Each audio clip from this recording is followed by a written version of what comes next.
प्रधानमंत्री नरेंद्र मोदी ने झारखंड को करोड़ों योजनाओं की सौगात दी थी। साथ ही 6 वंदे भारत एक्सप्रेस ट्रेन को भी उन्होंने गिफ्ट किया।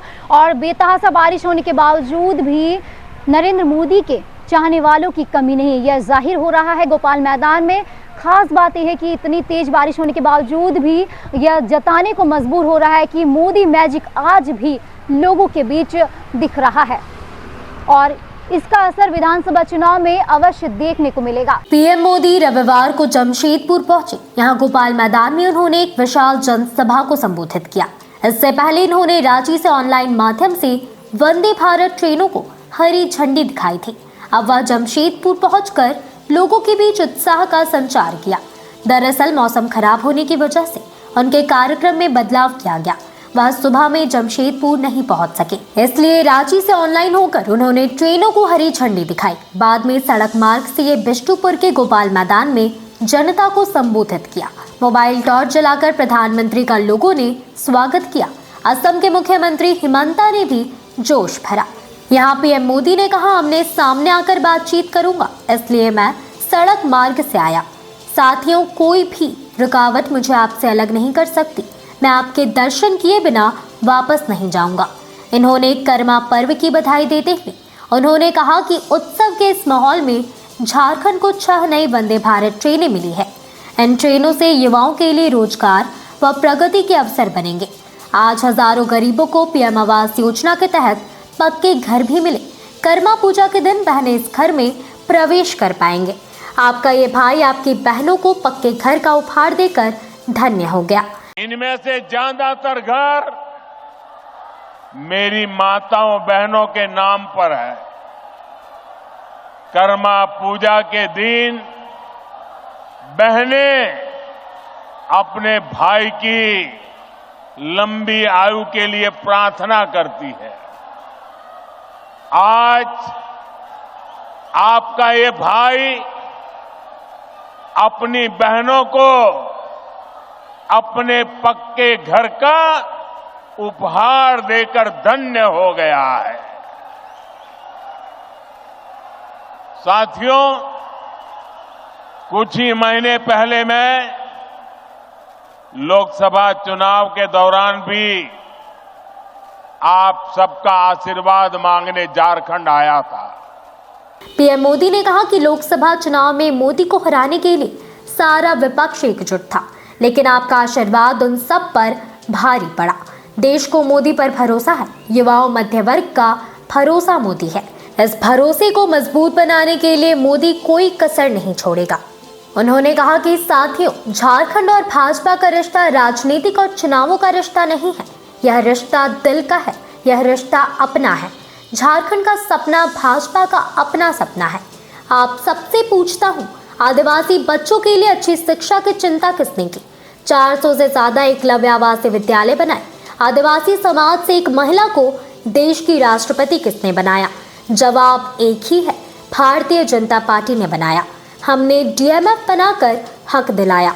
आज भी भाजपा केंद्र में रहकर झारखंड के लिए पूरे समर्पण भाव से, सेवा भाव से काम कर रही है। राज्य सरकार में भाजपा को मौका दिलाए। झारखंड के विकास में भाजपा कोई कोर कसर नहीं छोड़ेगा। उन्होंने कहा कि जेएमएम सरकार मानने के लिए तैयार नहीं है कि झारखंड में घुसपैठ हो रहा है। आज संताल परगना और कोल्हान में बांग्लादेशी और रोहिंग्या घुसपैठ बहुत बड़ा खतरा है। यहाँ की पहचान और डेमोग्राफी तेजी से बदल रही है। पूछ रहा है, क्या चंपई सोरेन जी आदिवासी नहीं थे क्या? क्या वो एक गरीब परिवार से नहीं आते थे क्या?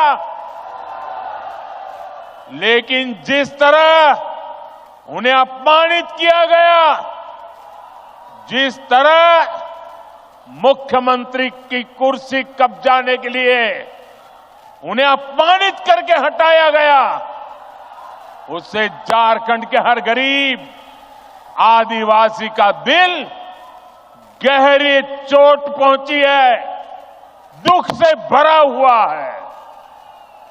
सीता सोरेन जी तो उनके ही परिवार, अपने ही परिवार से थी, लेकिन एक महिला होने के बावजूद उन्हें अपमानित और बेदखल किया गया।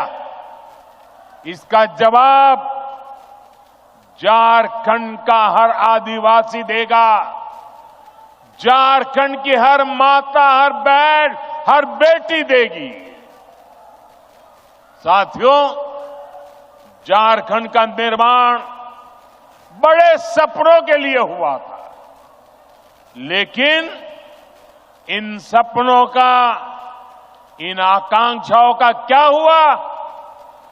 ये सब भ्रष्टाचार और लूट की भेंट चढ़ गए।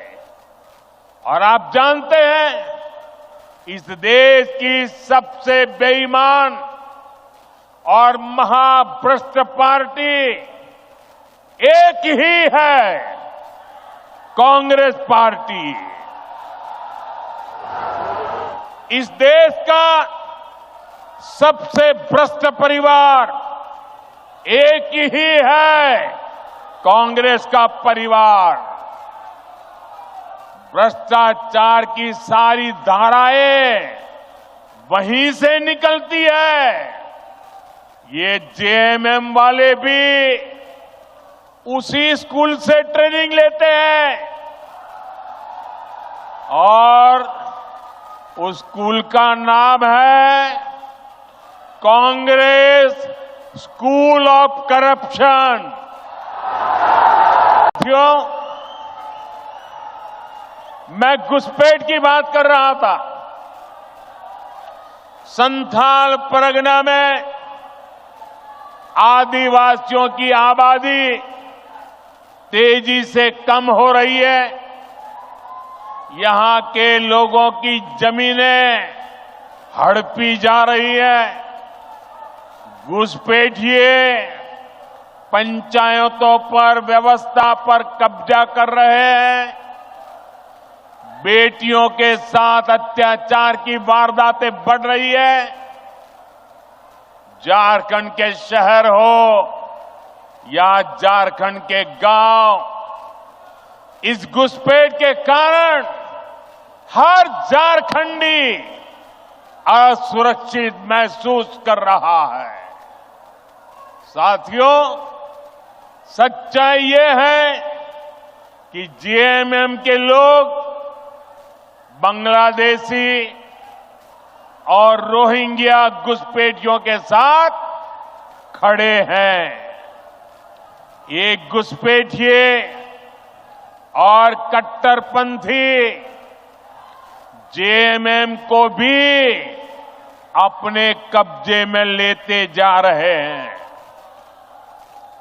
इनके लोग झारखंड मुक्ति मोर्चे के भीतर भी घुस गए हैं। जानते हैं ऐसा क्यों हुआ? क्योंकि जेएमएम में कांग्रेस का भूत घुस गया है।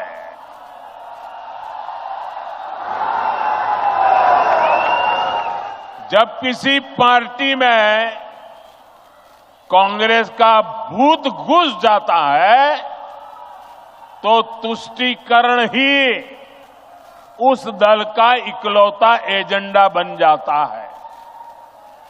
इसके लिए सबसे पहले ये लोग दलित, आदिवासी और पिछड़ा समाज के हितों की बलि चढ़ाते हैं। यही हाल जेएमएम का भी हो रहा है। इसलिए हमें एक बात साफ साफ समझनी होगी, जेएमएम और कांग्रेस जैसे दलों को आपका वोट नहीं चाहिए। ये दल मजहब के नाम पर अपना वोट बैंक बनाना चाहते हैं। यही समय है, हमें इस खतरे को यहीं पर रोकना होगा। शिल्पा पाठक की रिपोर्ट, सिटी न्यूज गिरिडीह।